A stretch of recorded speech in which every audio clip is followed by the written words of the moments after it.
আমি পোড়াতে বলেছি কি, ওরা পুড়িয়ে দিয়েছে সেতু ভবন। সেতু ভবন পুরানোর পর শেখ হাসিনা বলেছিলেন, পুরাইতে বলছি কি আর আগুন দিছে কই। তিনি নিজেই সেতু ভবন, বিটিবি ও মেট্রো রেলে আগুন দিতে নির্দেশ দিয়ে আন্দোলনকারীদের উপর দায় চাপান। 24শে সেপ্টেম্বর ট্রাইব্যুনালে সাক্ষ্য গ্রহণের সময় এসব কথা বলেন প্রসিকিউশন।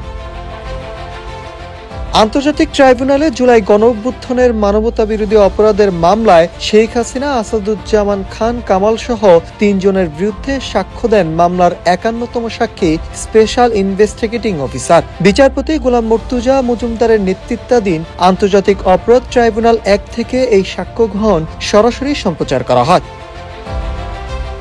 এর আগে সিআইডির ফরেনসিক বিভাগের কর্মরত শাহিদ জুবায়ের লরেন্সের সাক্ষ্য গ্রহণ ও জেরা শেষ হয়। জব্দ করা অডিও ক্লিপে শেখ হাসিনা ও হাসানুল হক ইনুর কণ্ঠের সত্যতা নিশ্চিত করেন তিনি। পরে আরেক সাক্ষী ডিএমপির ওয়্যারলেস অপারেটর কামরুল হাসান বলেন, গত বছর 17 জুলাই ডিএমপি কমিশনার হাবিবুর রহমান আন্দোলন দমনে ডিএমপির অধিভুক্ত সকল পুলিশ সদস্যদের সর্বোচ্চ বল প্রয়োগ ও গুলির নির্দেশ দিয়েছিলেন বলে জানান তিনি।